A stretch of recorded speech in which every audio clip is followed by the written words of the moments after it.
نحمده ونصلي على رسوله الكريم اما بعد فاعوذ بالله من الشيطان الرجيم بسم الله الرحمن الرحيم رب اشرح لي صدري ويسر لي امري واحلل عقدة من لساني يفقهوا قولي ربي زدني علما ربي زدني علما ربي زدني علما وفهما اللهم فقهنا في الدين اللهم فقهنا في الدين اللهم فقهنا في الدين آمین۔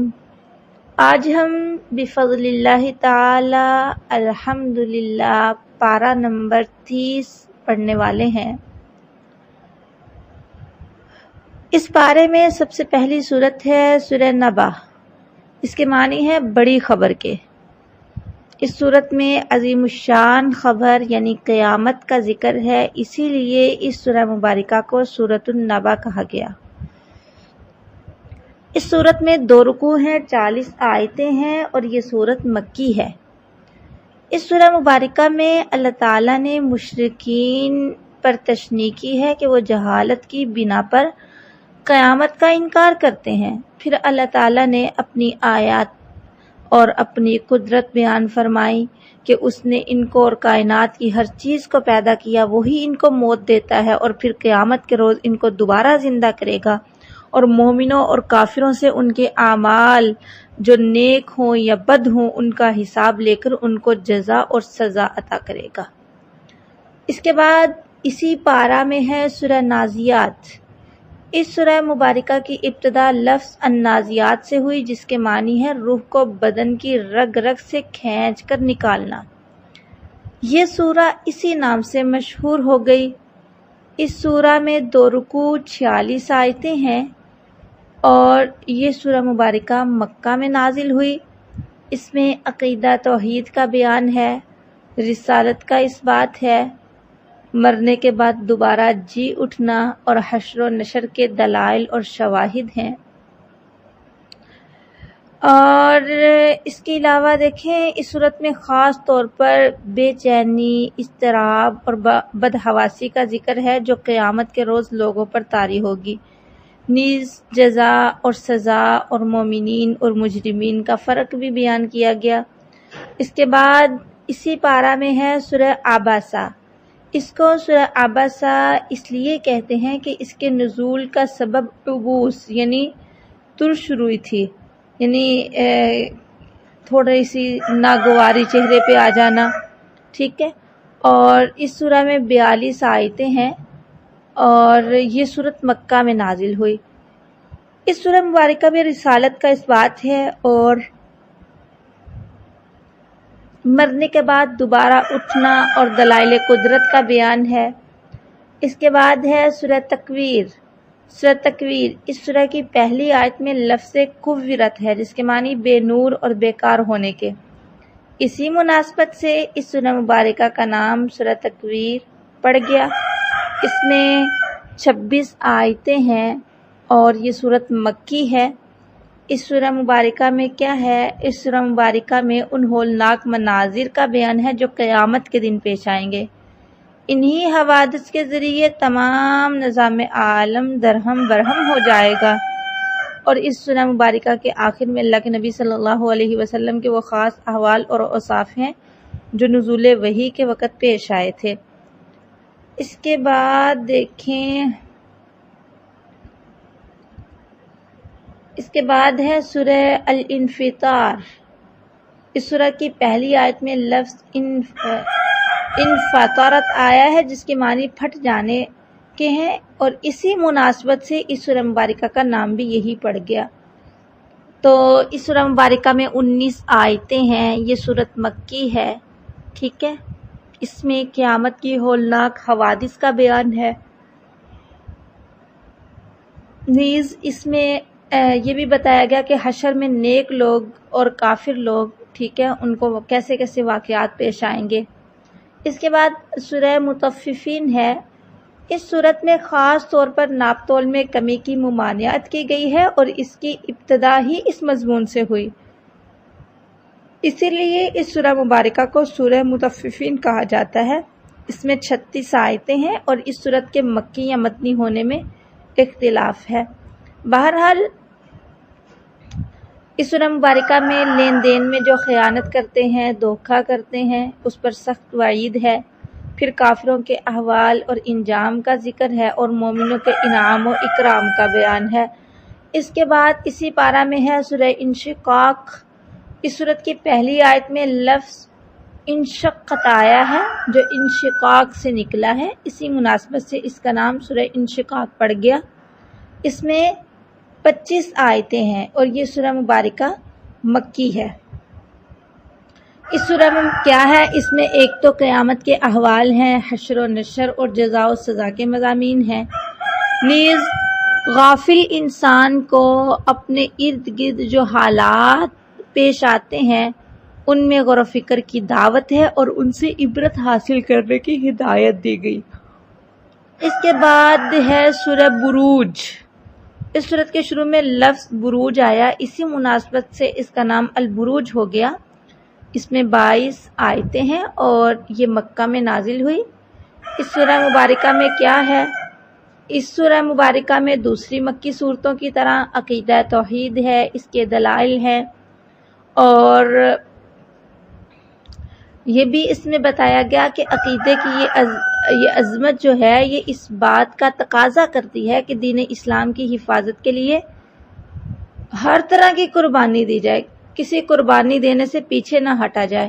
اس کے بعد سورہ طارق ہے، اس میں اللہ تعالیٰ نے اس سورہ مبارکہ کے شروع میں رات کو نمودار ہونے والے روشن ستارے یعنی طارق کی قسم کھائی، اسی لیے اس سورہ مبارکہ کا نام سورہ طارق پڑ گیا۔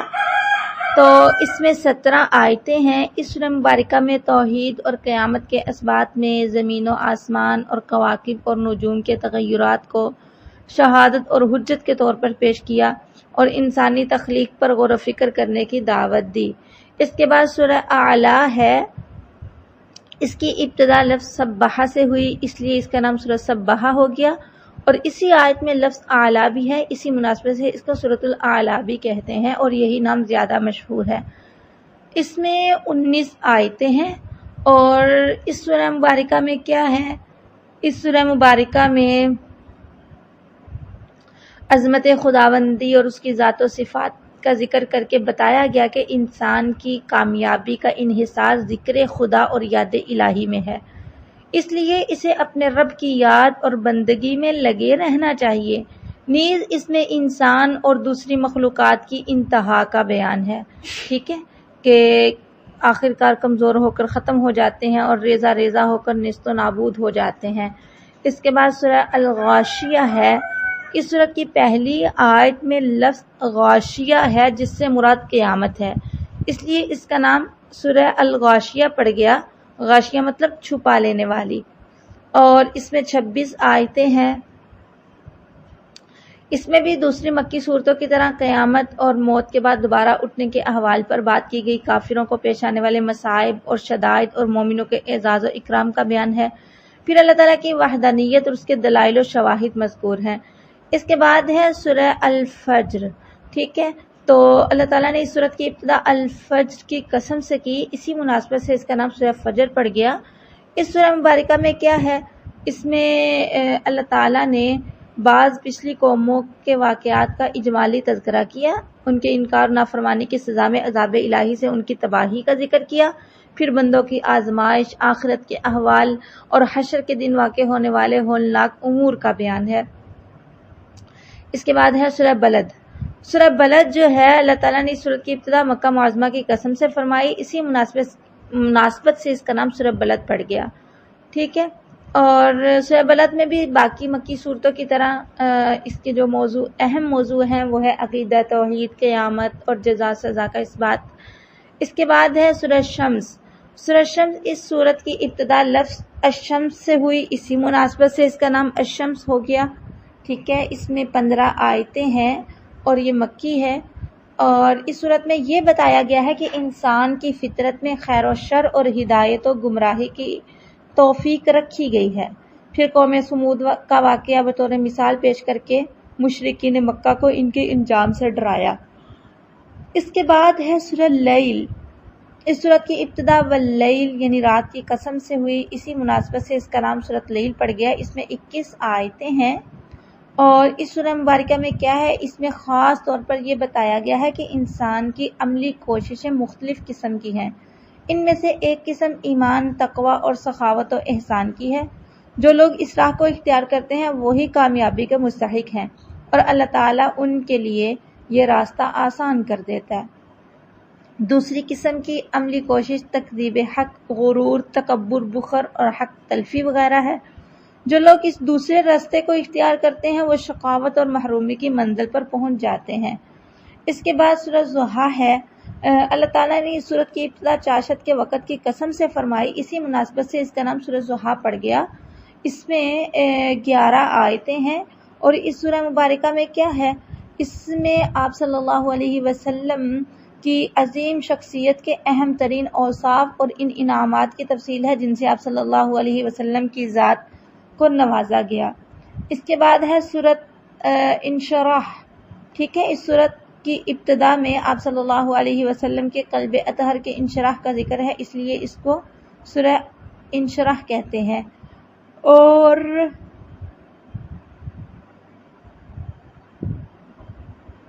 اس سورہ مبارکہ میں کیا ہے، اس میں آپ صلی اللہ علیہ وسلم کے قلب اطہر کے انشراح اور اس پر پیدا ہونے والے بوجھ کو دور کرنے کی بشارت ہے۔ اس کے ساتھ ہی آپ کی عزت و عظمت کا بیان ہے، اور کافروں کی ایذا پر یہ کہہ کر آپ کو تسلی دی گئی کہ ہر تنگی کے بعد سہولت ہے۔ اس کے بعد سورۃ انشراح کے بعد ہے سورۃ تین۔ اللہ تعالیٰ نے التین یعنی انجیر کی قسم سے ابتدا کی سورہ مبارکہ کی، اسی مناسبت سے اس کا نام التین پڑ گیا۔ اس میں بھی دیگر مکی صورتوں کی طرح ایمان بالآخرت، حساب اور اعمال کی جزا کا بیان ہے۔ اس کے بعد اسی پارے میں ہے سورہ علق، ٹھیک ہے۔ تو اس سورت کی دوسری آیت میں لفظ علق یعنی جمع ہوا خون، اس کا مطلب ہے یہ علق لفظ آیا ہے، اسی مناسبت سے اس کا نام سورۃ العلق پڑ گیا۔ اس میں 19 آیتیں ہیں، اور اس سورہ مبارکہ میں انسان کی اس کمزور اور غلط فطرت کا بیان ہے کہ جس قدر اس پر اللہ تعالیٰ کے انعامات اور احسانات ہوتے ہیں اسی قدر اس کی سرکشی اور بغاوت میں اضافہ ہو جاتا ہے۔ پھر اللہ تعالیٰ کے عذاب اور قہر کی وعید ہے کہ وہ وقت بہت قریب ہے جب جہنم کے فرشتے ایسے سرکشوں کو چوٹی سے پکڑ پکڑ کر گھسیٹیں گے۔ آخر میں آپ صلی اللہ علیہ وسلم کو بارگاہ خداوندی میں سجدہ کرنے کا حکم دیا گیا۔ اس کے بعد ہے سورہ قدر، تو اس کا نام اس لیے یہ پڑ گیا کیونکہ اس میں شب قدر کا بیان ہے۔ اس کی 5 آیتیں ہیں، اور اس سورہ مبارکہ میں شب قدر کی عظمت و فضیلت اور اس میں اللہ تعالیٰ کی رحمتوں اور برکتوں کا ذکر ہے۔ اس کے بعد سورۃ بینات ہے، اس کو سورۃ بینہ ہے۔ اس کو سورۃ بینہ اس لیے کہتے ہیں کہ زمانہ جاہلیت میں عرب کے مشرکین اور اہل کتاب اللہ اور اس کے رسول پر ایمان لانے سے انکار کرتے تھے، اور کہتے تھے جب تک کوئی بینہ یعنی کوئی دلیل سامنے نہ آئے ہم ایمان نہیں لائیں گے، تو اس لیے یہ نام اس کا پڑ گیا۔ اس سورہ مبارکہ میں کیا ہے، اس میں اللہ تعالیٰ کا رسول اور آپ کی بعثت اور نبوت کے حوالے سے بات کی گئی، ٹھیک ہے، اور ساتھ عبادت کی روح یعنی اخلاص اور توحید کا بیان ہے۔ اس کے بعد آخرت میں اہل شقاوت اور اہل سعادت کے انجام کا بیان ہے۔ اس کے بعد ہے سورہ زلزال، ٹھیک ہے۔ یہ جو صورت ہے اس میں زمین کے لرزنے یعنی زلزلے کا ذکر ہے، اس لیے اس کا نام پڑ گیا۔ اس کی 8 آیتیں ہیں، ٹھیک ہے۔ اور اس سورہ مبارکہ میں کیا ہے، اس سورہ مبارکہ میں بتایا گیا ہے کہ آسمان اور زمین اور کائنات کا تمام نظام دھرم برہم کر دیا جائے گا اور قیامت ہوگی، تو ہر انسان کو اس کے اعمال کا بدلہ دیا جائے گا، نہ کسی کا کوئی عمل ضائع ہوگا، نہ کوئی کسی کا برا عمل ایسا ہوگا کہ جس کی سزا نہ ملے۔ سورۃ عادیات ہے۔ اس کے بعد اس سورت کی ابتدا والعادیات مطلب دوڑتے ہوئے گھوڑوں کی قسم سے ہوئی، اسی لیے اس کا نام یہی پڑ گیا۔ اس سورہ مبارکہ کی 11 آیتیں ہیں، تو اس سورہ مبارکہ میں نیکی اور بدی کے انجام کا بیان ہے۔ اس کے بعد سورہ قاریہ ہے۔ اس صورت کی ابتدا لفظ القاریہ سے ہوئی جس کا معنی ہے کھڑکھڑا دینے والی، اسی مناسبت سے اس کا نام بھی یہی پڑ گیا۔ اور یہ صورت مکی ہے، اس میں 11 آیتیں ہیں، اور باقی عام مکی صورتوں کی طرح اس کے مضامین میں بھی یہی چیز ہے، قیامت کا اس بات، حشر و نشر کے احوال، تاکہ انسان غفلت سے نکل کر آخرت کی فکر میں لگ جائے۔ اس کے بعد سورۃ تکاثر ہے۔ سورۃ تکاثر اس کی ابتدا لفظ التکاثر یعنی کثرت کی طلب اس کا مطلب ہے، تو التکاثر سے ہوئی، اسی مناسبت سے اس کا نام التکاثر پڑ گیا۔ اس میں 8 آیتیں ہیں، اور اس صورت میں بتایا گیا ہے کہ انسان اپنی ساری زندگی مال و اولاد کی فکر میں برباد کر دیتا ہے اور مرتے دم تک اسی میں لگا رہتا ہے، آخرت کے لیے کچھ نہیں کرتا، پھر مرنے کے بعد جب آنکھیں کھلتی ہیں تو پچھتاتا ہے۔ اس کے بعد سورۃ عصر ہے۔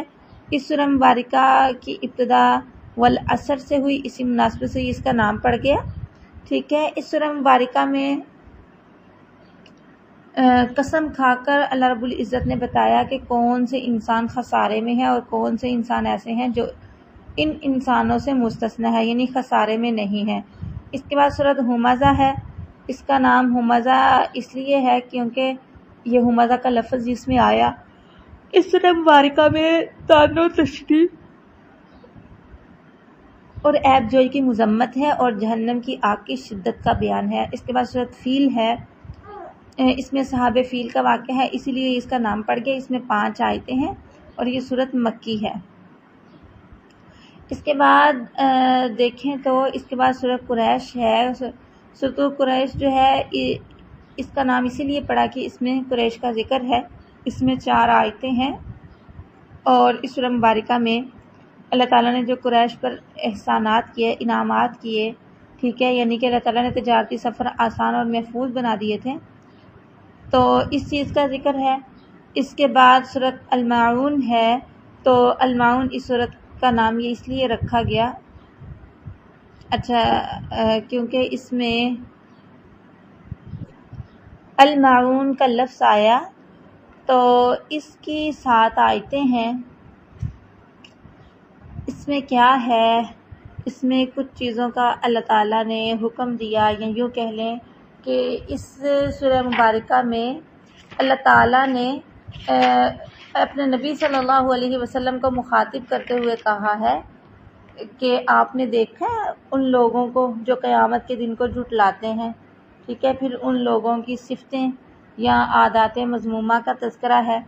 اس کے بعد سورہ کوثر ہے۔ تو سورہ الکوثر جو ہے، الکوثر ایک جنتی نہر ہے، ٹھیک ہے، تو اسی مناسبت سے اس کا نام الکوثر ہے۔ اس میں 3 آیتیں ہیں اور بہت پیاری یہ صورت ہے۔ اس کے بعد سورہ کافرون ہے۔ کافرون اس میں کفار کے بعد سرداروں کی ایک پیشکش کا ذکر ہے، اسی مناسبت سے اس کا نام الکافرون پڑ گیا۔ اس میں 6 آیتیں ہیں۔ اس سورہ مبارکہ میں یہ بات واضح کر دی گئی ہے کہ معبود حقیقی کی عبادت کرنے والا اب کبھی بھی باطل کی طرف رخ نہ کرے گا۔ اس کے بعد سورہ نصر ہے۔ تو سورہ نصر جو ہے اس کو یہ اس لیے کہا جاتا ہے کیونکہ اس کی ابتدا اسی لفظ سے ہوئی، ٹھیک ہے۔ اس کے بعد اس میں 3 آیتیں ہیں، اور اس کے علاوہ اس کے بعد دیکھیں سورہ لہب ہے۔ تو اس سورت کا مضمون ابو لہب اور اس کی بیوی کے بارے میں ہے، اسی مناسبت سے اس کا نام سورہ لہب پڑ گیا۔ اس میں انہی کا ذکر ہے۔ اس کے بعد سورۃ الاخلاص ہے، ٹھیک ہے، سورہ فاتحہ کی طرح اس کے بھی بہت سے نام ہیں، ان میں سے ایک نام الاخلاص سب سے زیادہ مشہور ہے، چونکہ اس میں توحید خالص کا بیان ہے، اس لیے اس کو سورہ اخلاص کہتے ہیں، اور اس کی احادیث میں بہت زیادہ فضیلت بھی آئی ہے۔ بہرحال اس کے بعد سورہ فلق ہے۔ تو سورۃ فلق، لفظ الفلق اس سورت کی ابتدا میں آیا ہے، اسی مناسبت سے اس کا نام یہی پڑ گیا۔ اس سورہ مبارکہ میں اللہ تعالیٰ نے اپنے نبی صلی اللہ علیہ وسلم کو مخاطب کرتے ہوئے کچھ چیزوں کا حکم دیا ہے، خاص طور پہ اللہ کی پناہ میں آنے کا۔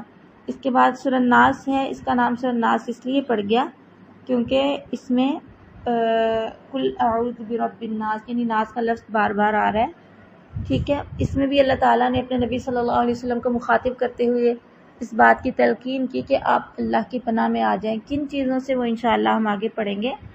تو یہ تو تھا خلاصہ پارہ نمبر 30 کا، کافی لمبا خلاصہ ہی ہو گیا ہے۔ بہرحال آج ہم اختصار کے ساتھ کچھ آیات کو لیں گے اور اپنے وعدے کے مطابق جیسا کہ میں پہلے بھی جہاں کہیں جنت جہنم کا تذکرہ آیا ہے میں نے تفصیلاً بات نہیں کی، لیکن آج ہم تھوڑا سا اس حوالے سے بات کریں گے اختصار کے ساتھ اور جامعیت کے ساتھ، ٹھیک ہے؟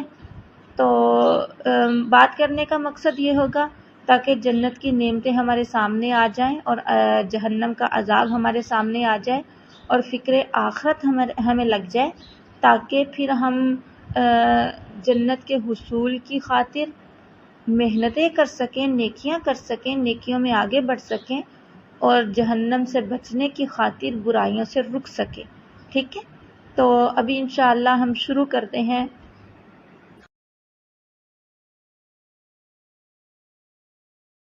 چونکہ ابھی ہمیں اس پارے کی انشاءاللہ کچھ آیات کو بھی دیکھنا ہے، اس لیے جنت اور جہنم کے متعلق تھوڑا سا میں ان کا نقشہ آپ کے سامنے رکھ دیتی ہوں، اور مزید انشاءاللہ ہم پڑھیں گے بھی کہ جنت میں کیا ہے، جہنم میں کیا ہے، اور اس سے پہلے بھی ہم نے کچھ جگہوں پہ پڑھا تھا قرآن کی آیات کا ترجمہ، جس سے ہمیں پتہ چلا تھا۔ بہرحال جنت وہ باغ ہے جس کے متعلق یہ ہے کہ جو انسان انبیاء کی تعلیمات پر ایمان لے کر نیک اور اچھے کام کرتا ہے تو پھر ان کو یہ ملتا ہے۔ یہ ایسا حسین اور خوبصورت باغ ہے جس کی کوئی مثال نہیں، اور یہ جو باغ ہے یہ مرنے کے بعد قیامت کے دن ان لوگوں کو ملے گا جنہوں نے دنیا میں رہ کر ایمان بھی لے کے آئے اور اچھے عمل بھی کیے۔ قرآن پاک نے جنت کی جو تعریف کی ہے وہ یہ ہے کہ اس میں نہریں بہتی ہوں گی، عالی شان عمارتیں ہوں گی، خدمت کے لیے حور و غلمان ملیں گے، انسان کی تمام جائز خواہشیں پوری ہوں گی اور لوگ امن اور چین سے ہمیشہ والی زندگی گزاریں گے۔ اور جنت کی تعریف میں صرف آپ کے سامنے وہ حدیث رکھنا چاہوں گی جو اللہ کے نبی صلی اللہ علیہ وسلم نے فرمایا، جس میں کہ جنت میں ایسی نعمتیں ہیں جنہیں کسی آنکھ نے دیکھا نہیں، نہ کسی کان نے ان کی تعریف سنی ہے، اور نہ ہی ان کا تصور کسی آدمی کے دل میں پیدا ہوا۔ صحیح مسلم میں یہ حدیث موجود ہے۔ اللہ تعالیٰ اپنے قرآن پاک میں سورہ رعد میں فرماتے ہیں کہ ہمیشہ والی جو جنت ہے نا، اس میں جنتی لوگ خود بھی داخل ہوں گے اور ان کے آباء و اجداد، ان کی بیویاں اور اولادوں میں سے جو نیک ہوں گے وہ بھی ان کے ساتھ جنت میں جائیں گے۔ جنت کے ہر دروازے سے فرشتے اہل جنت کے پاس آئیں گے اور کہیں گے تم پر سلامتی ہو، یہ جنت تمہارے صبر کا نتیجہ ہے، آخرت کا گھر تمہیں مبارک ہو۔ تو حصول جنت کے لیے انسان کو کوئی بھی قیمت ادا کرنی پڑے تو اسے ادا کر کے اس کا مالک ضرور بنیے۔ جیسا کہ ہم نے گھر خریدنا نا اس دنیا میں، تو ہم کیا کرتے ہیں، اس کے لیے کتنی محنت کرتے ہیں، سارا دن پیسے اکٹھے کرنے میں لگا دیتے ہیں کہ ہم نے گھر لینا ہے، وہ بھی ہمارا گھر ہے جو ہمیشہ والا ہوگا۔ اگر تو ہم نے جنت خرید لی تو وہی ہمارا ہمیشگی والا گھر ہوگا، اگر جہنم خرید لی تو ظاہر سی بات ہے جہنم۔ اور جو جہنم ہے نا وہ بہت بری جگہ ہے، بہت برا مقام ہے، بہت برا ٹھکانہ ہے، جسے اللہ تعالیٰ نے کافروں کے لیے، منافقوں کے لیے، مشرکوں کے لیے، فاسقوں کے لیے تیار کر کے رکھا ہے۔ قرآن پاک میں جنت اور جہنم دونوں کا بار بار تذکرہ ہے، اور جہنم کا ذکر زیادہ ہے۔ اس کی وجہ شاید یہ ہے کہ انسانوں کی اکثریت ترغیب سے زیادہ ترہیب کو قبول کرتی ہے۔ جہنم وہ ہولناک عقوبت خانہ ہے جس کی ہولناکی کا اندازہ لگانا دنیا کی زندگی میں محال ہے، ناممکن ہے۔ جس طرح جنت کی نعمتیں ہیں نا، اللہ کے نبی صلی اللہ علیہ وسلم کے فرمان کے مطابق کہ کبھی کسی آنکھ نے وہ دیکھی نہیں اور کسی انسان کے دل میں اس کا خیال نہیں آیا، کسی نے ان کی تعریف سنی نہیں، سیم اسی طرح جہنم کی زندگی کا حال ہے۔ آپ یہاں سے حساب لگا لیں کہ جہنم کی جو آگ ہے وہ دنیا کی آگ سے 70 گنا زیادہ تیز ہے۔ آپ اگر کبھی روٹی بنا رہے ہوں یا کچھ بھی کر رہے ہوں، تھوڑا سا آپ کے تھوڑی سی آگ آپ کے ہاتھ کو لگ جائے، آپ کے بازو کو لگ جائے تو کتنی تکلیف ہوتی ہے. اور وہ آگ جو دنیا کی آگ سے 70 گنا زیادہ تیز ہے، اس کا آپ اندازہ لگائیں. صرف اختصار کے ساتھ میں آپ کے سامنے اتنا ہی رکھوں گی. انشاءاللہ کبھی اللہ تعالیٰ نے موقع دیا تو جنت اور جہنم پہ تفصیلی بات کریں گے. ابھی فی الحال ہم پارہ نمبر 30 کی مختلف آیات کو لے کر چلتے ہیں. اللہ تعالیٰ فرماتے ہیں، فرمایا سورۃ نبأ ہے، وَجَعَلْنَا اللَّيْلَ لِبَاسًا وَجَعَلْنَا النَّهَارَ مَعَاشًا. ٹھیک ہے، ویسے اس حوالے سے مجھے ایسے لگ رہا ہے کہ ہم نے پیچھے بھی پڑھا تھا، یعنی اللہ تعالیٰ نے رات کو چھپانے کی چیز بنا دیا. یعنی اللہ تعالیٰ نے رات کو ایسا بنایا کہ انسان کو فطرتاً اس میں نیند آنے لگ جاتی ہے، کیونکہ روشنی زیادہ نہیں ہوتی، ہر طرف سکون ہوتا ہے. کہ اللہ تعالیٰ نے رات صرف انسان کو بنایا نہیں اور انسان پر نیند کو طاری نہیں کیا، بلکہ اللہ تعالیٰ نے سارے عالم میں ایسے حالات پیدا کر دیے جو نیند کے لیے سازگار ہوں، جیسا کہ رات کی تاریکی. دوسرا، پورے عالم انسان اور جانور سب پر ایک وقت نیند کا مسلط ہونا، سبھی سو جائیں گے تو پورے عالم میں سکون ہوگا. ٹھیک ہے، اسی طرح دن کو اللہ تعالیٰ نے کس کے لیے بنایا؟ وَجَعَلْنَا النَّهَارَ مَعَاشًا، کہ انسان کی راحت اور سکون کے لیے یہ بھی ضروری تھا کہ اس کو غذا وغیرہ کی ضروریات ملے. ٹھیک ہے، اگر وہ سویا ہی رہتا تو یہ کیسے چیزیں حاصل ہوتی؟ اس لیے اللہ تعالیٰ نے دن کو محنت مشقت کرنے کے لیے بنا دیا، اس میں ذریعہ معاش تلاش کرنے کے لیے دن کو بنا دیا. اور دیکھیں پھر اللہ تعالیٰ نے کیسی روشنی ڈالی. اگر یہ دنیا کی روشنی بند بھی ہو جائے نا، لائٹیں وغیرہ بند بھی ہوں، لیکن ایک ایسا جگمگاتا ہوا سورج سامنے ہوتا ہے، انسان اس کی روشنی میں آسانی سے اپنے معاملات حل کر سکتا ہے. سبحان اللہ سبحان اللہ. اس کے بعد دیکھیں آیت نمبر 36 میں اللہ رب العزت فرماتے ہیں کہ اللہ تعالیٰ انسانوں کو جنت میں بہت کچھ عطا کریں گے. کس لیے؟ جزاء من ربک عطاء حسابا. اوپر اللہ تعالیٰ نے جنت کی نعمتوں کا تذکرہ کیا اور وہاں پر بتایا کہ جزا ہے مومنوں کے لیے. ٹھیک ہے، اور اس کے بعد دیکھیں اللہ رب العزت فرماتے ہیں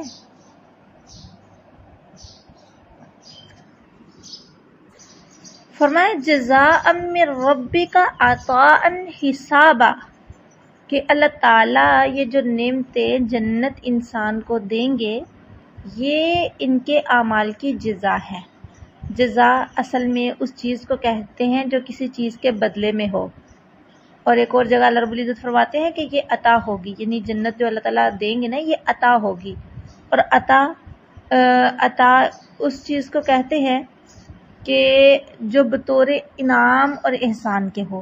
تو قرآن پاک نے یہ دونوں لفظ جو جمع کر دیے، یعنی ایک جگہ پہ عطا کا لفظ بولا، ایک جگہ پہ جزا کا لفظ بولا، تو اس میں اس بات کی طرف اشارہ ہے کہ اہل جنت کے اعمال کی جزا میں ان کو جنت ملے گی، لیکن حقیقت کے اعتبار سے وہ خالص عطائے ربانی ہے، کیونکہ انسانی اعمال تو ان نعمتوں کا بدلہ نہیں ہو سکتے.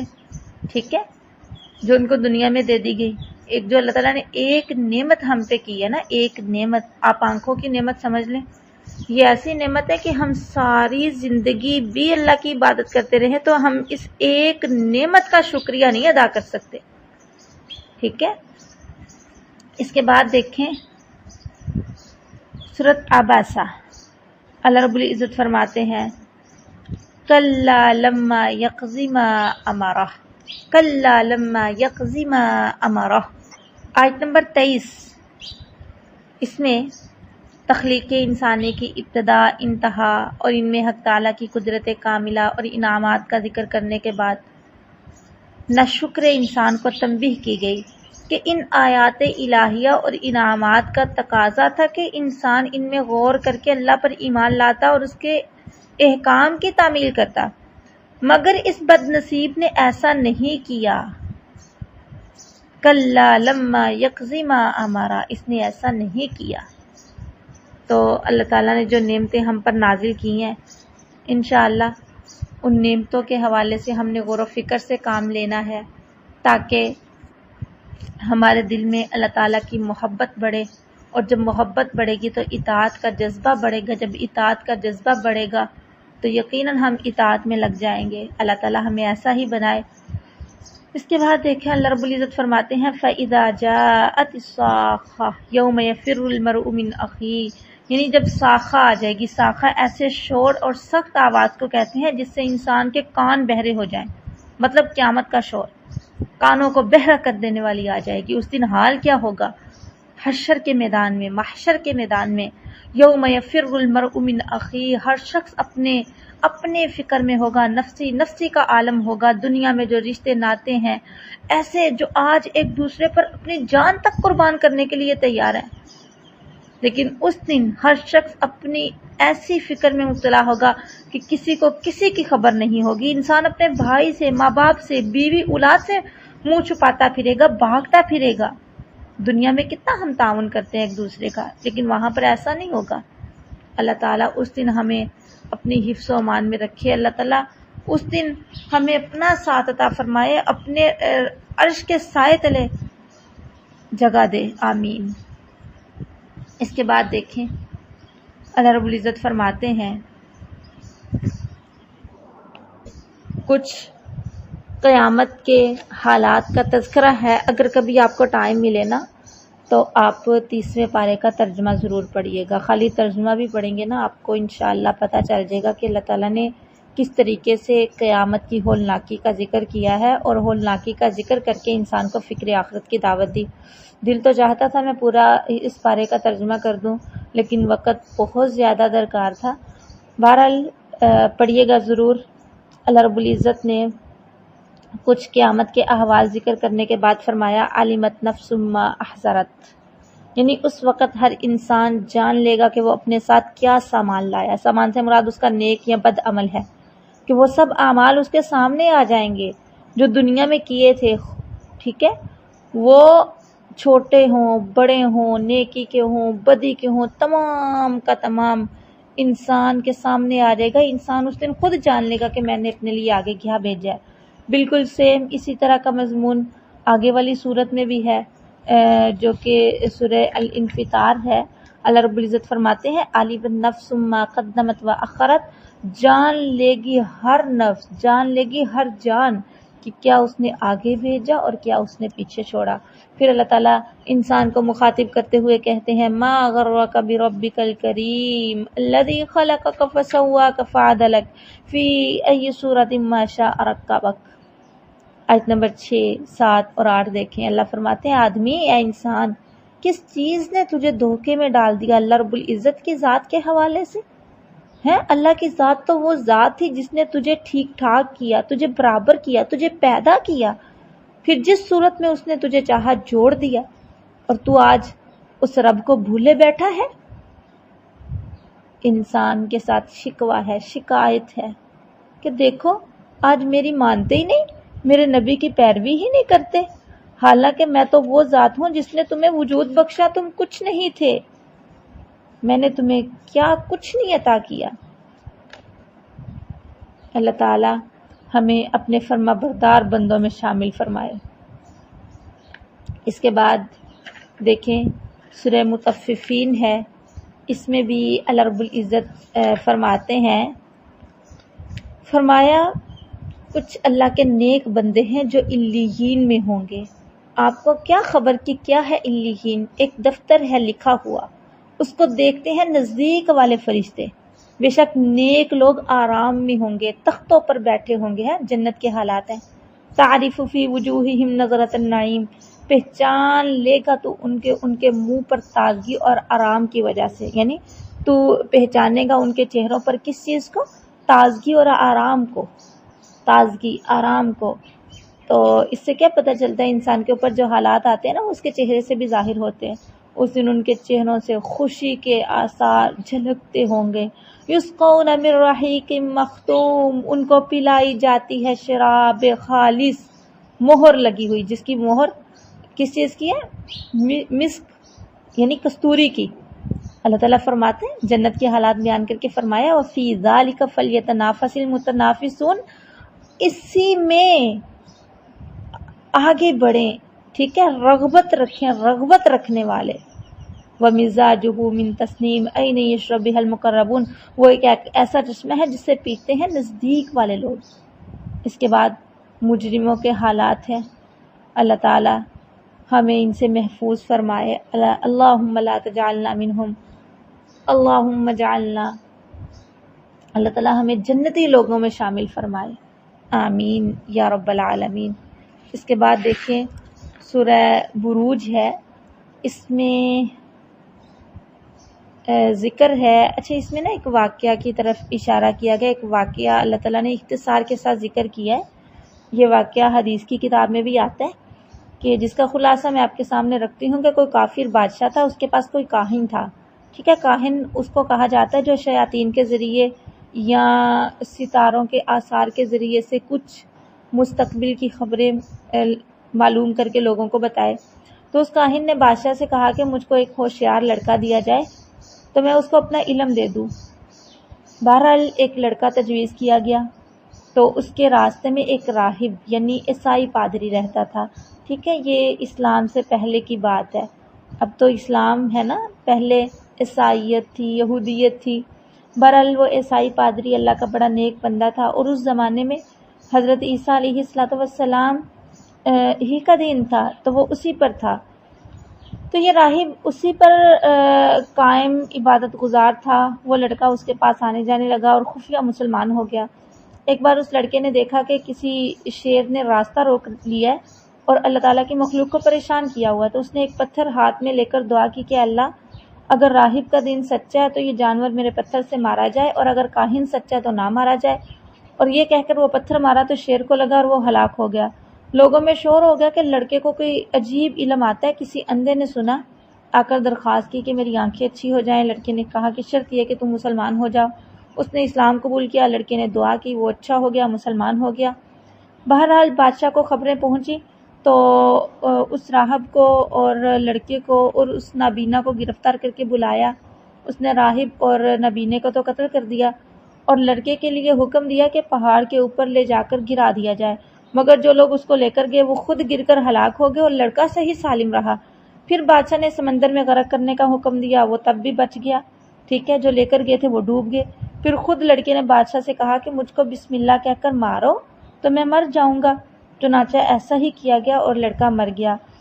تو یہ جو عجیب قسم کا واقعہ تھا نا، جب لوگوں نے دیکھا کہ بسم اللہ پڑھ کے جب اس کو مارا گیا تو وہ مر گیا، تو لوگوں کی زبان سے نعرہ بلند ہوا کہ ہم سب اللہ پر ایمان، کہنے لگے ہم سب اللہ کی ذات پر ایمان لاتے ہیں. بادشاہ بڑا پریشان ہوا. اس نے مشورہ کیا. بہرحال مشورے سے اس نے بڑی بڑی خندقیں آگ سے بھروا کر اشتہار دے دیا کہ جو شخص اسلام نہ چھوڑے گا اس کو جلا دیا جائے گا. بہرحال بہت سے آدمی جلا دیے گئے. اسی چیز کا اس سورہ مبارکہ میں تذکرہ ہے. اللہ تعالی ہمیں بھی سچا اور پکا مسلمان بنائے.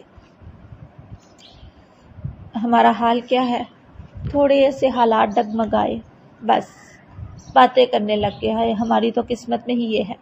تو دیکھیں کتنی بڑی آزمائش آئی. خندقیں کھود کے، آگ بھروا کے اس میں لوگوں کو ڈالا جانے لگا اور لوگ پھر بھی کلمہ پڑھتے رہے. بہرحال اس کے بعد دیکھیں ہم سورۃ فجر کو لیتے ہیں.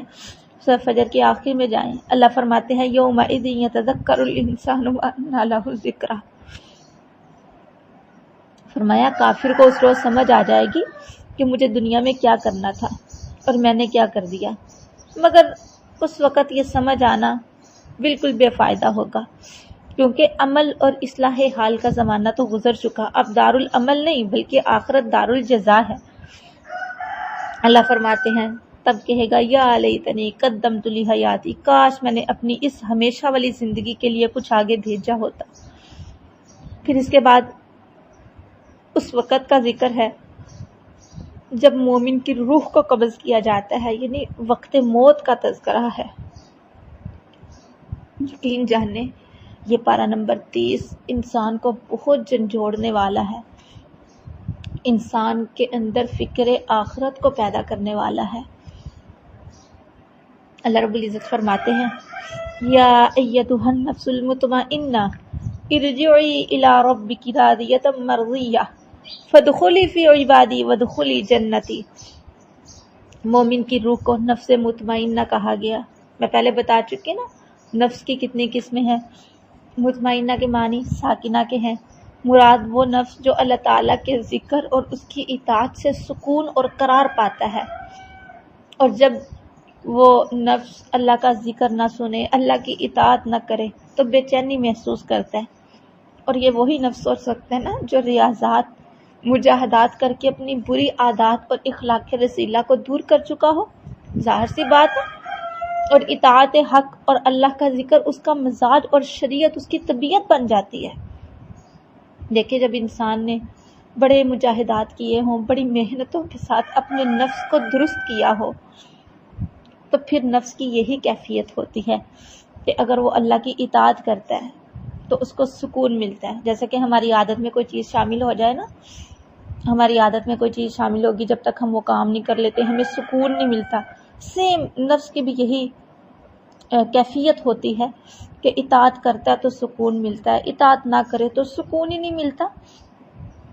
اللہ تعالیٰ فرماتے ہیں، اس کو خطاب کیا گیا ارجعی الی ربک، یعنی لوٹ جاؤ اپنے رب کی طرف۔ لوٹنے کے لفظ سے معلوم ہوتا ہے کہ اس کا پہلا مقام بھی رب کے پاس تھا، اب وہیں واپس جانے کا حکم ہو رہا ہے۔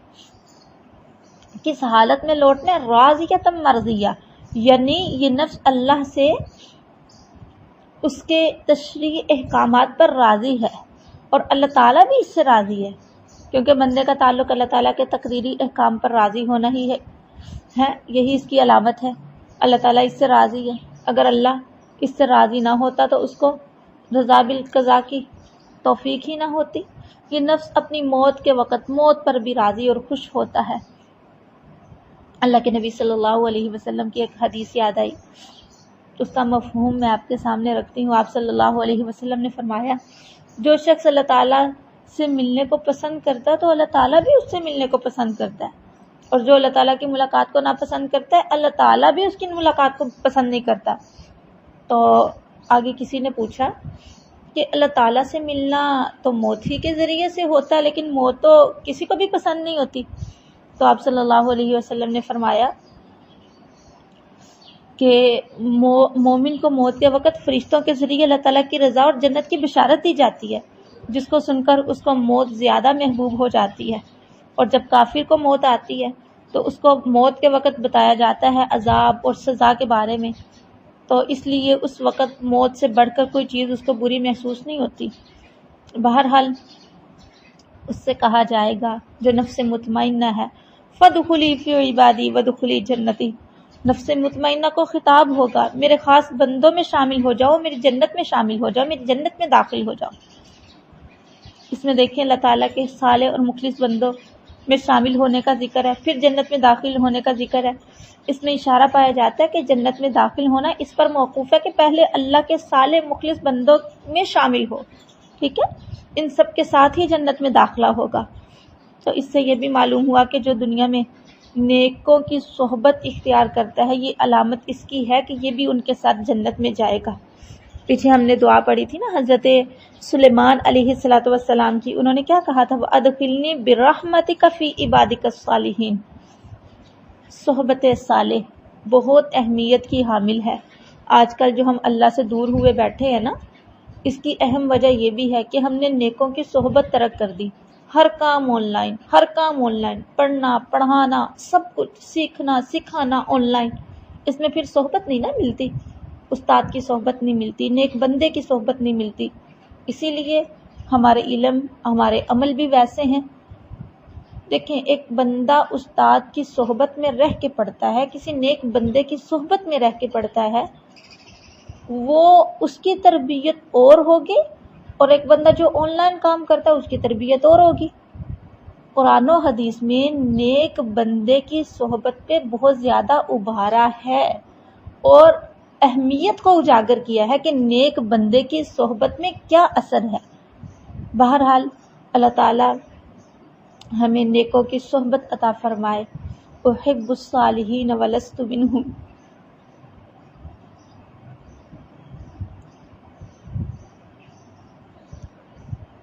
لعل اللہ یرزقنی صلاحا. ہم نیک تو نہیں ہیں لیکن نیکوں سے محبت کرتے ہیں. ہو سکتا ہے اللہ تعالیٰ اسی محبت کی وجہ سے ہمیں نیکی کرنے کی توفیق عطا فرما دے.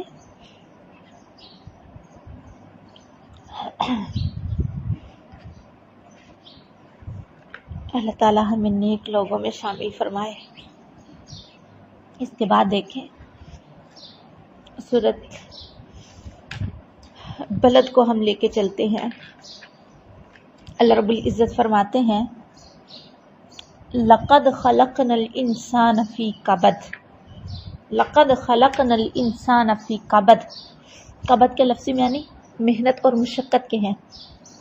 مطلب یہ کہ انسان اپنی فطرت سے ایسا پیدا کیا گیا کہ شروع عمر سے آخر تک محنتوں اور مشقتوں میں رہتا ہے. دیکھیں ابتدائے حمل میں کیا ہوتا ہے، رحم مادر میں قید ہے، پھر ولادت کے وقت کی محنت اور مشقت برداشت کی، پھر ماں کا دودھ پینے، ٹھیک ہے، اس کو چوستا ہے، اس کی مشقت، پھر جب وہ چھڑوایا جاتا ہے پھر اپنے معاش اور ضروریات زندگی فراہم کرنے کی مشقت، پھر بڑھاپے کی تکلیفیں، پھر موت، پھر قبر، پھر حشر، اور پھر اس میں اعمال کی جزا سزا. یہ سب دور اس پر محنتوں کے ہی آتے ہیں. اور یہ محنت مشقت انسان کے ساتھ مخصوص نہیں، سب جانور بھی اس میں شریک ہیں. مگر اس حال کو انسان کے لیے بالخصوص اس لیے فرمایا کہ اول تو وہ سب جانوروں سے زیادہ شعور رکھتا ہے اور محنت کی جو تکلیف ہے اس کو زیادہ محسوس ہوتی ہے. اور جو محشر میں دوبارہ انسان زندہ ہو کر جائے گا، جہاں پر اعمال کا حساب وغیرہ دینا ہے، ٹھیک ہے، وہاں پر دوسرے جانوروں سے نہیں نہ لیا جائے گا. شاید اس لیے بھی انسان کے حوالے سے خاص طور پہ یہ کہا گیا کہ فطرتاً یہ محنتوں اور مشقتوں میں رہتا ہے. بہرحال ہم لوگ خواہش کرتے ہیں نا ہمیں راحت ہی راحت ملے، دنیا میں کوئی تکلیف نہ ملے، تو یہ ایسا نہیں ہو سکتا. لقد خلقنا الانسان فی کبد. ہر شخص کو دنیا میں محنت اور مشقت، رنج و مصیبت، مشقت کا پیش آنا، ٹھیک ہے، یہ ساری چیزیں ہر انسان کے ساتھ لاحق ہوتی ہیں. دائمی راحت یہ دنیا نہیں ہے، ٹھیک ہے. ہاں اگر اس دنیا میں ہم نے اچھے اعمال کر لیے تو آخرت میں ضرور ہمیں ملے گی. اللہ تعالیٰ ہمیں آخرت والی راحت والی زندگی، آخرت میں راحت والی زندگی عطا فرمائے. بہرحال یہ آیت خاص طور پہ میں نے دورہ تفسیر القرآن میں اس لیے رکھی تاکہ جو ہمارا ذہن بن چکا ہے نا، ہمیں راحتیں ملیں، آسائشیں ملیں، ٹھیک ہے، آسائشیں حاصل کریں، لیکن ایسا ذہن نہیں بنائیں اپنا کہ ہمیں راحت ہی راحت ملے، کوئی مشکل کوئی تکلیف پیش نہ آئے، ٹھیک ہے. دنیا میں ایسا نہیں ہو سکتا. ہاں ایسا ہوگا آخرت میں، جب دنیا ہم نے اچھے طریقے سے گزاری ہوگی، رب تعالیٰ کی مرضی کے مطابق گزاری ہوگی. اس کے بعد دیکھیں سورہ شمس کی آیت نمبر 8. فَأَلْهَمَهَا فُجُورَهَا وَتَقْوَاهَا. آیت نمبر 9. قَدْ أَفْلَحَ مَنْ زَكَّاهَا. آیت نمبر 10. وَقَدْ خَابَ مَنْ دَسَّاهَا. فَأَلْهَمَهَا الہام کے معنی دل میں ڈالنا، ٹھیک ہے، اور فجور کے معنی کھلا گناہ، اور تقوی کا معنی میں پیچھے بھی کئی جگہوں پہ آپ کو بتا چکی ہوں. بہرحال اگر آپ ایز اے اسٹوڈنٹ پڑھ رہے ہیں تو اپنے ہوم ورک میں بتائیے گا کہ تقوی کس کو کہتے ہیں. اس کے علاوہ دیکھیں فَأَلْهَمَهَا فُجُورَهَا وَتَقْوَاهَا، اس سے پیچھے والی آیت میں کہا تھا وَنَفْسٍ وَمَا سَوَّاهَا، یعنی اللہ تعالیٰ نے نفس انسانی کو بنایا، پھر اس کے دل میں فجور اور تقوی دونوں کا الہام کر دیا. مطلب کیا؟ مطلب یہ ہے کہ نفس انسانی کی تخلیق میں اللہ تعالیٰ نے گناہ اور اطاعت دونوں کے مادے اور طاقت رکھی ہے. پھر انسان کو ایک خاص قسم کا اختیار اور قدرت دے دی کہ وہ اپنے اختیار سے گناہ کی راہ اختیار کر لے یا پھر اطاعت کی۔ جب وہ اپنے قصد اور اختیار سے ان میں سے کوئی راہ اختیار کرتا ہے تو اسی قصد اور اختیار پر اس کو ثواب یا عذاب ملتا ہے۔ ٹھیک ہے، آج ہم لوگ کہتے ہیں نا، مسئلہ تقدیر کو بڑا سامنے رکھا جاتا ہے، کوئی گناہ ہو گیا ہم کہتے ہیں قسمت میں یہ تھا۔ نہیں، اللہ تعالیٰ نے انسان کی تخلیق اس طرح سے کی ہے کہ اس میں نیکی اور بدی دونوں کی طاقت رکھی ہے۔ اب انسان کا اختیار ہے، یہ کس کو چنتا ہے؟ ہاں، شیطان بہکاتا ہے، شیطان دل میں وسوسہ ڈالتا ہے۔ شیطان کو اللہ تعالیٰ نے یہ چیز دی ہوئی ہے کہ وہ دل میں وسوسہ ڈالتا ہے، انسان کو بہکاتا ہے، پھسلاتا ہے، 100 طرح کی تعویلیں اس کے سامنے لے کے آتا ہے۔ لیکن رب تعالیٰ کے جو بندے ہوا کرتے ہیں اس پر شیطان کے وسوسے نہیں چلتے۔ ٹھیک ہے، تو کوئی گناہ کر کے اس کو تقدیر پہ ڈال دینا یہ مومن کی نشانی نہیں ہے۔ یہاں پر ایک دعا میں آپ کے سامنے رکھوں گی، آپ وہ دعا ضرور یاد کریں۔ اللہ کے نبی صلی اللہ علیہ وسلم پڑھا کرتے تھے، اللہم آتی نفسی تقواہا انت ولیہا ومولاہا وانت خیر من زکاہا، یعنی یا اللہ میرے نفس کو تقوی کی توفیق عطا فرما، آپ ہی میرے نفس کے ولی اور مربی ہیں۔ بہرحال اس کے بعد قرآن پاک میں اللہ رب العزت نے فرمایا قد افلح من زکاہا، یعنی بامراد ہوا، فلاح پا گیا وہ شخص جس نے اپنے نفس کا تزکیہ کر لیا۔ تزکیہ کے اصلی معنی باطنی پاکی کے ہیں، مراد یہ کہ جس نے اللہ تعالیٰ کی اطاعت کر کے اپنے ظاہر و باطن کو پاک کر لیا، اور محروم ہوا وہ شخص جس نے اپنے نفس کو گناہوں میں پھنسا دیا۔ ٹھیک ہے، تو اس میں ہمیں پتہ چل جاتا ہے کہ واقعی اللہ تعالیٰ نے انسان کے اندر دونوں طرح کی چیزیں رکھی ہیں، فجور اور تقوی۔ اب جس نے تقوی کو اختیار کیا وہ تو قد افلح، اور جس نے فجور کو اختیار کیا وقد خاب۔ بہرحال اللہ تعالیٰ ہمیں متقی لوگوں میں شامل فرمائے۔ اس کے بعد دیکھیں سورہ ضحیٰ ہے، تو اس کا شان نزول کچھ اس طرح ہے کہ اللہ کے نبی صلی اللہ علیہ وسلم پر کچھ دن وحی نہیں آئی تھی، تو مشرکین مکہ نے طعنہ دینا شروع کر دیا کہ محمد صلی اللہ علیہ وسلم کو ان کے خدا نے چھوڑ دیا اور ناراض ہو گیا۔ اس پر اللہ تعالیٰ نے یہ والی آیت نازل کی اور قسمیں کھا کر کہا کہ ما ودعک ربک وما قلی، نہ تو آپ کے رب نے آپ کو چھوڑا ہے اور نہ ہی آپ سے بیزار ہوا ہے۔ ٹھیک ہے، پھر مزید کچھ چیزوں کا اللہ تعالیٰ نے اپنے نبی صلی اللہ علیہ وسلم کو حکم دیا، جس میں ایک چیز یہ بھی تھی کہ وَأَمَّا بِنِعْمَةِ رَبِّكَ فَحَدِّثْ، یعنی جو احسان اللہ تعالیٰ نے تجھ پہ کیا ہے نا اس کو خوب بیان کرو۔ تو اصل میں تحدیث کا مطلب ہے بات کرنے کے، مراد یہ کہ آپ اللہ تعالیٰ کی نعمتوں کا لوگوں کے سامنے ذکر کیا کریں۔ ٹھیک ہے، یہ بھی ایک طریقہ ہے شکر گزاری کا۔ تو اس میں دیکھیں، اس میں قرآن بھی اللہ کی نعمت ہے۔ ٹھیک ہے، یعنی اس قرآن کا بیان لوگوں کے سامنے رکھیں، جو پیاری پیاری باتیں ہم نے آپ کو بتائی ہیں، شرعی احکامات بتائے ہیں، وہ آپ لوگوں کے سامنے رکھیں۔ اس کے علاوہ جو اللہ تعالیٰ نعمتیں ویسے کرتے ہیں نا انسان پہ، کوئی دنیا کی نعمت اللہ تعالیٰ نے کر دی، ٹھیک ہے، جو بھی نعمت اللہ تعالیٰ نے کی وہ بھی اللہ تعالیٰ پسند کرتے ہیں اس چیز کو کہ اپنے بندے پہ نعمت کے اثرات کو دیکھے، اور پھر جب انسان اس طرح ان نعمتوں کے اثرات کو ظاہر کرتا ہے، دکھاتا ہے، تو یہ بھی اللہ تعالیٰ کی نعمت کا شکریہ ادا کرنا ہو گیا۔ اور اس میں یہ بھی ہے کہ اگر کوئی آدمی کسی انسان پہ، کسی دوسرے آدمی پہ احسان کرتا ہے تو اس کا بھی شکریہ ادا کرنے کا حکم دیا گیا، جیسا کہ حدیث میں آتا ہے جو لوگوں کے احسان پر ان کا شکریہ نہیں کرتا وہ اللہ کا بھی شکر گزار نہیں ہوتا۔ ٹھیک ہے، بہرحال اس آیت نے ہمیں یہ درس دیا کہ اللہ تعالیٰ کی نعمتیں جو ہیں ان کو بیان کرنا چاہیے، لیکن اس میں نیت خالص ہو، غرور، فخر، تکبر نہ ہو۔ بہرحال اس کے بعد دیکھیں اللہ رب العزت فرماتے ہیں سورۃ الانشراح فَإِذَا فَرَغْتَ فَانْصَبْ وَإِلَىٰ رَبِّكَ فَارْغَب۔ اس میں دعوت و تعلیم و تبلیغ کرنے والوں کو خلوت میں اللہ تعالیٰ کا ذکر اور توجہ اللہ کے حوالے سے بتایا گیا کہ یہ ان کے لیے کتنا ضروری ہے۔ فرمایا فَإِذَا فَرَغْتَ فَانْصَبْ وَإِلَىٰ رَبِّكَ فَارْغَب، یعنی جب آپ ایک محنت یعنی دعوت حق اور تبلیغ کے احکامات سے فارغ ہو جائیں تو دوسری محنت کے لیے تیار ہو جائیں، وہ یہ کہ نماز اور اللہ تعالیٰ کا ذکر اور دعا استغفار میں لگ جائیں۔ تو اکثر مفسرین نے تو اس کی بہرحال یہی تفسیر کی ہے، اور مطلب کیا؟ مطلب یہ کہ رسول اللہ صلی اللہ علیہ وسلم کی دعوت، تبلیغ اور اللہ کی مخلوق کو اللہ کا رستہ دکھانا، ان کی اصلاح کی فکر کرنا، یہ سب بھی بڑی عبادات ہیں، مگر عبادت بواسطہ مخلوق ہے، ٹھیک ہے، اس میں ان پر توجہ دی گئی، اس کی تدبیر کی گئی۔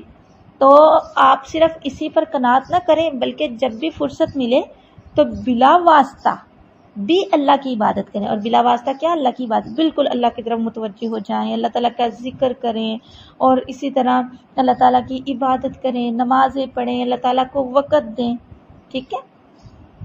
تو اس آیت نے ہمیں یہ چیز بتائی کہ صرف دعوت و تبلیغ کا ہی کام نہیں کرنا، بلکہ ساتھ ساتھ اللہ تعالیٰ کو بھی ٹائم دینا ہے، ٹھیک ہے۔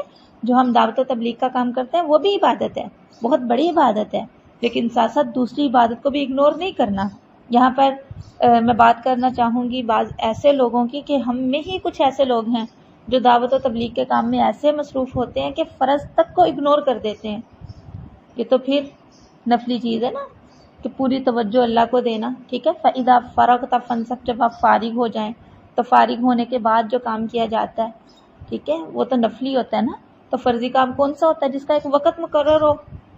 تو یہاں پہ تو کوئی شرط نہیں ہے وقت کی، اس لیے ہمیں اس سے یہ معلوم ہوا کہ جو علماء تعلیم، تبلیغ اور مخلوق کی اصلاح کا کام کرنے والے ہیں، ان کو اللہ تعالیٰ کے ذکر سے غفلت نہیں برتنی چاہیے۔ اور یاد رکھیں، ہمارے سلف صالحین جو تھے نا، ان کی سیرتیں ایسی ہی تھیں۔ ان کی سیرتوں سے شہادت ملتی ہے اس بات کی کہ تعلیم اور تبلیغ بھی مؤثر نہیں ہوتی، وہ بھی نور اور برکت سے خالی ہوتی ہے اگر مخلوق کی اصلاح کے ساتھ ساتھ اللہ تعالیٰ کا ذکر اور اللہ تعالیٰ کی طرف پوری توجہ نہ دی جائے، اللہ تعالیٰ سے دعائیں نہ مانگی جائیں۔ پھر دیکھیں یہاں پہ اللہ تعالیٰ نے لفظ کیا بولا؟ فَإِذَا فَرَغْتَ فَانْصَبْ، فَانْصَبْ، ٹھیک ہے، یہ نون صاد با سے ہے، جس کے اصلی معنی ہے تھکان کے، ٹھیک ہے۔ اس میں اشارہ پایا جاتا ہے کہ عبادت اور ذکر، اللہ کا ذکر اس حد تک جاری رکھا جائے کہ کچھ مشقت سی محسوس ہونے لگے، ٹھیک ہے۔ صرف نفس کی راحت اور خوشی ہی پر اس کا مدار نہیں ہے، بلکہ انسان جو ہے یہ اتنی محنت کرے، اتنا اللہ کا ذکر کرے کہ تھوڑی سی مشقت بھی محسوس ہو، تھوڑی سی تھکان بھی محسوس ہو۔ اللہ تعالیٰ ہمیں اپنی عبادت میں تھکنے کی توفیق عطا فرمائے۔ ہم اور کاموں میں بڑے تھک جاتے ہیں، جب عبادت کی باری آتی ہے ہم کہتے ہیں بس میری تو بس ہوگی، اب نہیں ہوگا مجھ سے۔ بہت مشکل ہے، مشکل ہونی چاہیے تھوڑی سی۔ فَإِذَا فَرَغْتَ فَانْصَبْ وَإِلَىٰ رَبِّكَ فَارْغَب۔ بہرحال اللہ تعالیٰ ہمیں ایسے علماء میں شامل فرمائے جو دعوت و تبلیغ کے ساتھ ساتھ توجہ اللہ بھی رکھتے ہیں، ذکر اللہ میں بھی مشغول رہتے ہیں، وہ عبادت بھی کرتے ہیں جس میں مخلوق کا واسطہ ہے، اور وہ عبادت بھی کرتے ہیں جو بغیر واسطے کے ہے۔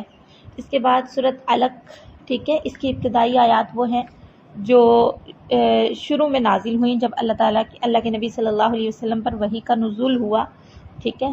آپ صلی اللہ علیہ وسلم غار میں تھے تو وہیں پر فرشتہ آیا۔ سب نے تفصیلاً یہ واقعہ سنا ہے، اس لیے میں واقعہ یہاں پر نہیں رکھوں گی۔ ہم آگے پڑھتے ہیں سورۃ قدر۔ اس میں لیلۃ القدر کے حوالے سے بات کی گئی۔ ماشاءاللہ سبھی کو پتہ ہے اس کی فضیلت، اہمیت، ہر سال ہم سنتے ہیں۔ اب بھی انشاءاللہ قدر والی راتیں آنے والی ہیں، جیسا کہ 21ویں کی رات ہو گئی، ٹھیک ہے، 23ویں کی رات ہو گئی، 25ویں کی رات ہو گئی، اسی طرح 27ویں کی رات ہو گئی، 29ویں کی رات ہو گئی، ٹھیک ہے۔ یہ جو طاق راتیں ہیں نا، اس میں یہ قدر والی رات آتی ہے، اور یہ لازم نہیں، بعض لوگوں کے ہاں یہ خیال پایا جاتا ہے کہ 27ویں کی جو رات ہے نا وہ قدر والی ہے، وہ شب قدر ہے۔ ایسا نہیں، یہ رات پھر کر آتی ہے، کبھی 21ویں کی بن جاتی ہے۔ ہاں اس کی کچھ علامات ہیں جن سے پتہ چلتا ہے کہ آج کی رات جو تھی یہ طاق رات ہے، ٹھیک ہے۔ بہرحال یہ ایک ہی رات نہیں ہوتی۔ اور اس کے علاوہ اگر کوئی بندہ طاق رات میں یعنی شب قدر کو پالے، ٹھیک ہے، تو اس کو کتنا ثواب ملتا ہے۔ اس رات کی عبادت بہتر ہے 1000 مہینے کی عبادت سے۔ سبحان اللہ، سبحان اللہ۔ اللہ تعالیٰ ہمیں ہماری قسمت میں بھی شب قدر فرمائے، ٹھیک ہے۔ اس کی بہت زیادہ فضیلت ہے، اس کے حوالے سے احادیث میں بھی بہت زیادہ احادیث آتی ہیں۔ بہرحال یہ آپ سنتے رہتے ہیں۔ ابھی ہم آگے چلتے ہیں، اس میں دیکھیں سورۃ عادیات ہے، اللہ رب العزت فرماتے ہیں وَإِنَّهُ لِحُبِّ الْخَيْرِ لَشَدِيدٌ، خیر کے معنی ہر قسم کی بلائی اور بعض اوقات مال کو بھی خیر کہہ دیا جاتا ہے۔ بہرحال اس کا ہم مطلب فائدہ ہی فائدہ کر سکتے ہیں، بلائی ہی بلائی کر سکتے ہیں، مال بھی اس کا مطلب ہم کر سکتے ہیں، ٹھیک ہے۔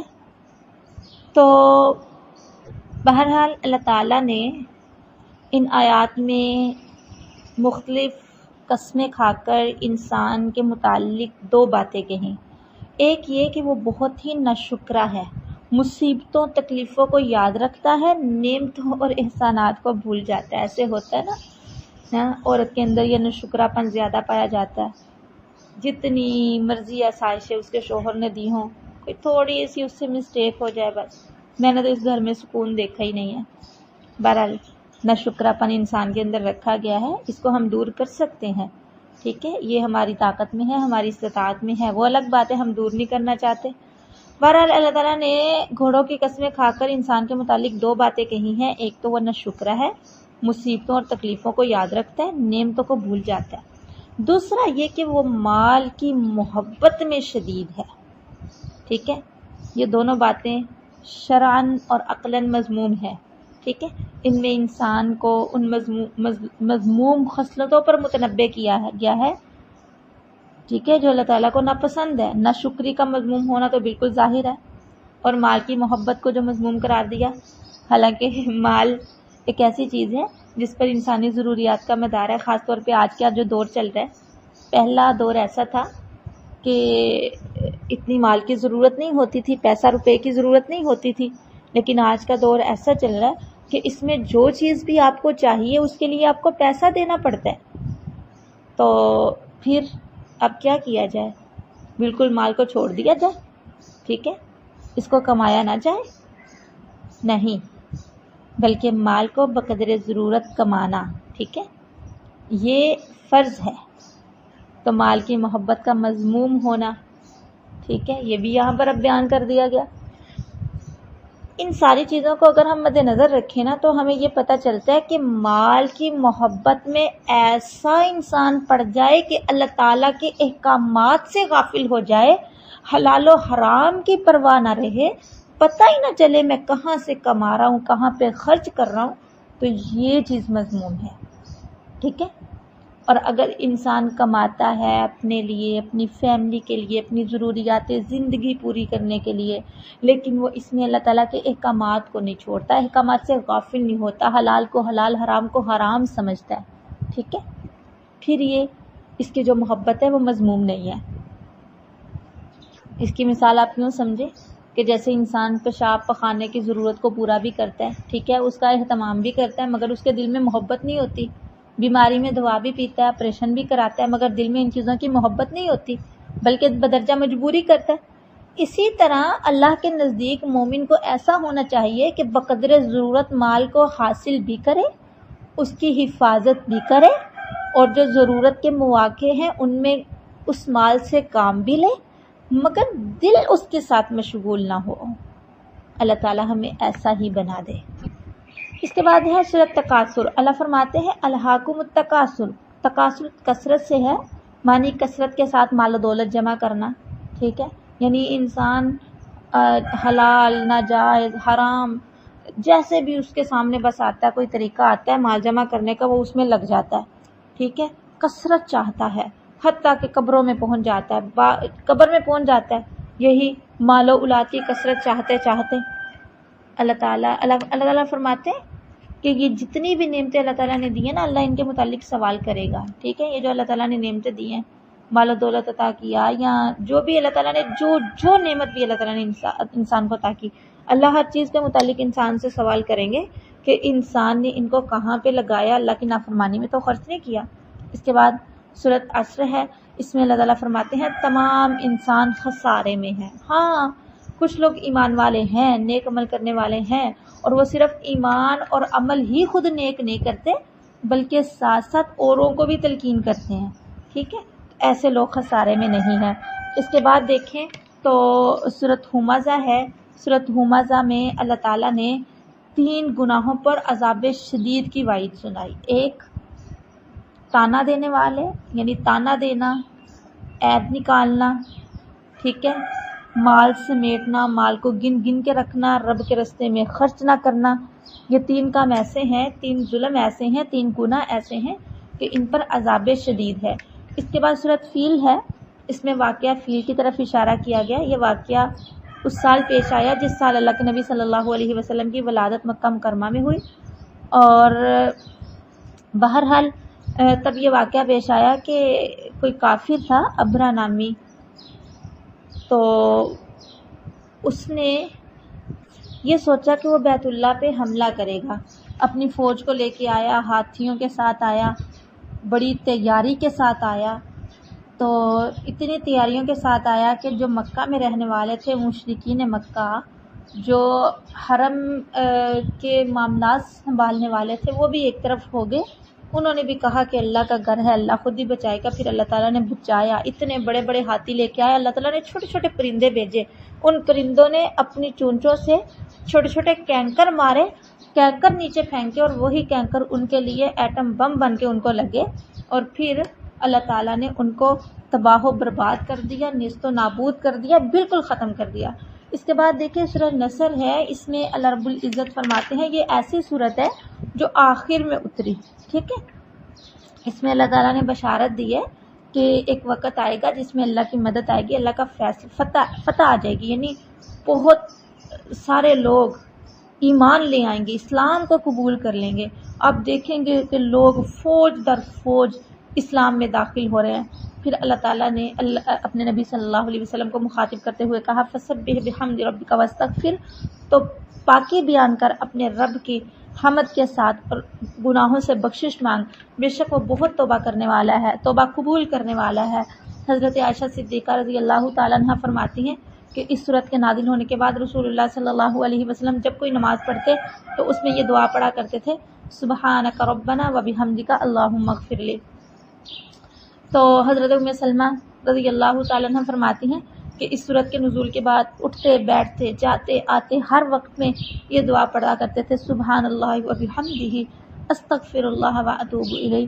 بہرحال اس صورت کے نازل ہونے کے بعد آپ صلی اللہ علیہ وسلم جلد ہی وفات پا گئے، تو اس میں اس بات کی طرف بھی اشارہ ہے کہ جب موت کا وقت قریب محسوس ہو تو پھر کیا کرنا چاہیے، تسبیح اور استغفار کی کثرت کرنی چاہیے۔ اس کے بعد دیکھیں، اس کے بعد ہے سورہ الاخلاص، اس کی بہت زیادہ فضیلت ہے، اگر کوئی بندہ ایک دفعہ پڑھتا ہے نا تو اسے ثواب ملتا ہے 10 پارے پڑھنے کا، اور اگر کوئی اس کو 3 دفعہ پڑھ لیتا ہے تو اس کو پورا قرآن پڑھنے کا ثواب مل جاتا ہے۔ لیکن اس کا مطلب یہ نہیں کہ انسان، یہ رمضان کی اتنی پیاری گھڑی ہیں، ٹھیک ہے، لوگ قرآن ماشاءاللہ پڑھتے ہیں، تو اس کا مطلب یہ نہیں کہ انسان یہ کہے ہائے اتنا قرآن پڑھنا کتنا مشکل ہے، چلو ثواب اتنا ہے تو ہم پڑھتے جائیں، یہی صورت پڑھتے جائیں، دن میں کئی قرآن مکمل کریں۔ دیکھیں ثواب اور چیز ہوتی ہے، پروٹوکول اور چیز ہوتی ہے۔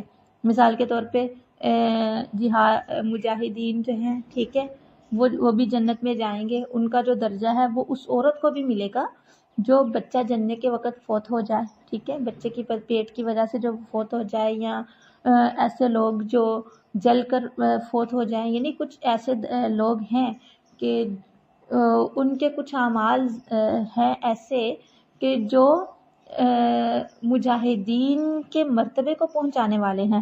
بہرحال مرتبے تک پہنچنا اور چیز ہوتی ہے، پروٹوکول اور چیز ہوتی ہے، ٹھیک ہے۔ مثال کے طور پہ آج ایک بندہ ہے، ٹھیک ہے، اس کی وزیر اعظم جتنی پے ہو، ٹھیک ہے، تو لیکن جب وہ کہیں آئے جائے گا تو اس کو وہ پروٹوکول نہیں ملے گا، وہ عزت اور مقام نہیں ملے گا، ٹھیک ہے، اس کے لیے سڑکیں بند نہیں ہوں گی، اس کے لیے کوئی اس طرح کے معاملات نہیں ہوں گے، بنسبت اس کے جو وزیر اعظم ہے بھلے وہ بھی اتنا ہی کما رہا ہے، اس کو بھی اتنی ہی پے مل رہی ہے، لیکن اس کے لیے کیا ہوگا، کتنا اہتمام کیا جاتا ہے۔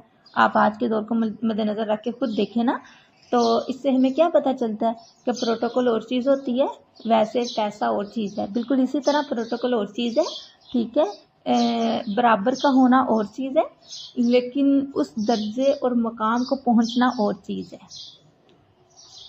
ٹھیک ہے، انسان سورۃ اخلاص 3 دفعہ پڑھ کے پورے قرآن کا ثواب تو حاصل کر لیتا ہے، لیکن ایک ایک لفظ پہ جو نیکیاں تھیں ان سے تو محروم رہتا ہے نا. 3 دفعہ آپ یہ پڑھو گے تو کتنی نیکیاں ملیں گی؟ ثواب مل جائے گا پورے قرآن کا، لیکن نیکیاں کتنی ملیں گی؟ دیکھ لو اس کے حرف کتنے ہیں. اور اس کے برعکس وہ بندہ جو پورا قرآن پڑھتا ہے ایک ایک لفظ پہ 10 نیکیاں حاصل کرتا ہے. اس لیے اسی سورہ مبارکہ پہ نہ رہیں، بلکہ ساتھ ساتھ اگر آپ نے کوئی روٹین بنائی ہوئی ہے قرآن پاک پڑھنے کی تو وہ بھی پڑھیں. اس کے بعد سورۃ فلق ہے، سورۃ ناس ہے. عام طور پہ ان دونوں صورتوں کی تفسیر کو ایک ہی جگہ پر لکھ دیا جاتا ہے، اور حافظ ابن قیم رحمہ اللہ نے فرمایا کہ ان دونوں صورتوں کے منافع اور برکات اور سب لوگوں کو ان کی حاجت اور ضرورت ایسی ہے کہ کوئی انسان اس سے لاپرواہ نہیں ہو سکتا. ٹھیک ہے، خاص طور پہ یہ جو دونوں صورتیں ہیں نا، ان سے علاج کیا جاتا ہے جادو کا، نظر بد کا، اور تمام آفات جو آتی ہیں جسمانی ہو روحانی ہو. ٹھیک ہے، اور حقیقت کو اگر سمجھا جائے تو انسان کو ان صورتوں کے پڑھنے کی ضرورت اپنے سانس اور کھانے پینے اور لباس سب چیزوں سے زیادہ ہے.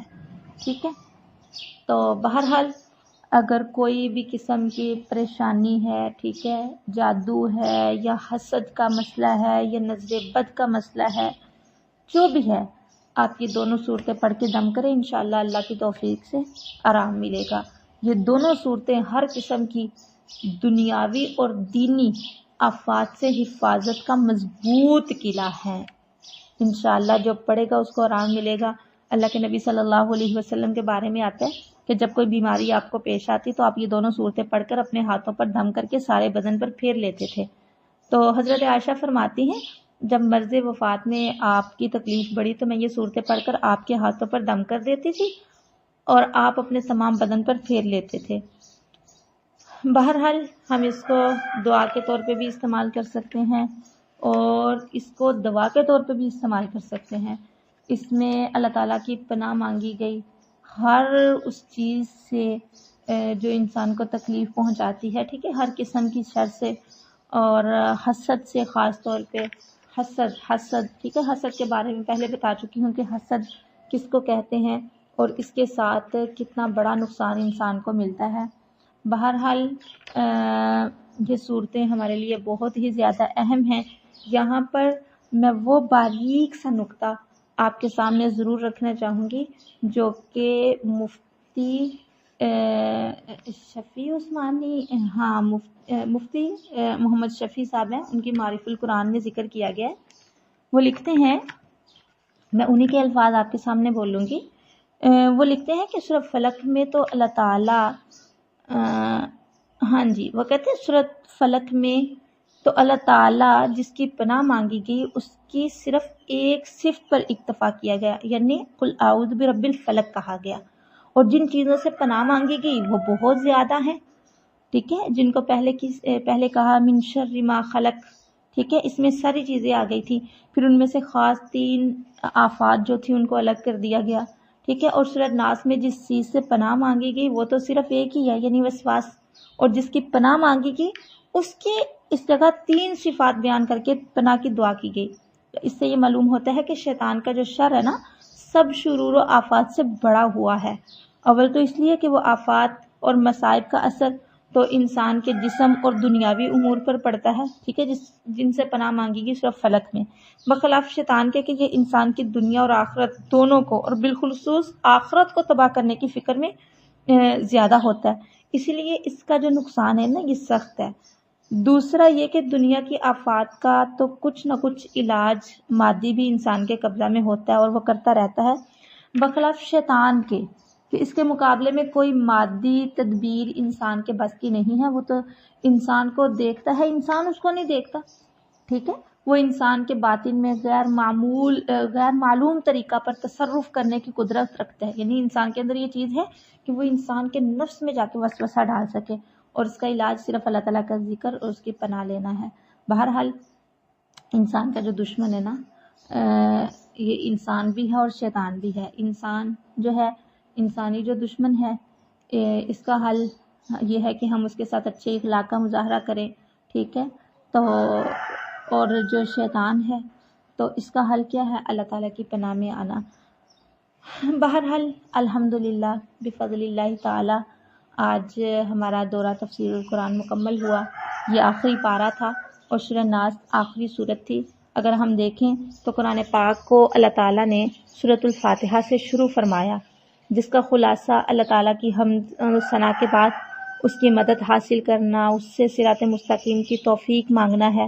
اور اللہ تعالیٰ کی مدد اور صراط مستقیم یہی دو چیزیں ہیں جن میں انسان کی دنیا اور دین کے سب مقاصد کی کامیابی ہے۔ اور دیکھیں پھر دونوں چیزوں کے حصول میں اور حصول کے بعد اس کے استعمال میں ہر قدم پر شیطان کے مکر و فریب اور وسوسوں کا جال بچھا رہتا ہے۔ اس لیے اس جال کو پاش پاش کرنے کی مؤثر تدبیر استعاذہ پر قرآن پاک کو مکمل کیا گیا، ٹھیک ہے۔ تو اس سے ہمیں یہ پتہ چلتا ہے کہ ہماری زندگی میں سب سے اہم جو دو کام کرنے کے ہیں وہ یہ، ایک تو اللہ تعالیٰ سے توفیق مانگتے رہیں سیدھے راستے پر چلنے کی، سیدھا راستہ اللہ ہمیں دکھائے، اور دوسرا یہ کہ ہم لوگ اللہ تعالیٰ کی پناہ میں بھی آتے رہیں تاکہ وہ سیدھے راستے پہ چلتے ہوئے شیطان ہمارے دلوں میں وسوسہ نہ ڈال سکے۔ اللہ تعالیٰ سے دعا ہے کہ وہ ہمیں صحیح معنوں میں سمجھنے کی اور عمل کرنے کی توفیق عطا فرمائے۔ الحمدللہ آج 2022 میں دورہ تفسیر القرآن ہمارا مکمل ہوا۔ پہلی بار دورہ تفسیر القرآن کروایا ہے، اس میں کوئی کمی کوتاہی تھی، اللہ تعالیٰ معاف فرمائے، درگزر فرمائے، حق اور سچ بیان کرنے کی توفیق عطا فرمائے۔ جو بھی ہم نیکی کا کام کرتے ہیں اس کو اخلاص کے ساتھ کام کرنے کی توفیق عطا فرمائے، شرک اصغر اور شرک اکبر سے بچا کے رکھے۔ اور اللہ تعالیٰ سب سے بڑی جو اللہ تعالیٰ سے دعا ہے وہ یہ ہے کہ اللہ تعالیٰ ہمیں عمل کی توفیق عطا فرمائے۔ وآخر دعوانا ان الحمدللہ رب العالمین۔ سبحان ربک رب العزت عما یصفون وسلام علی المرسلین والحمد للہ رب العالمین۔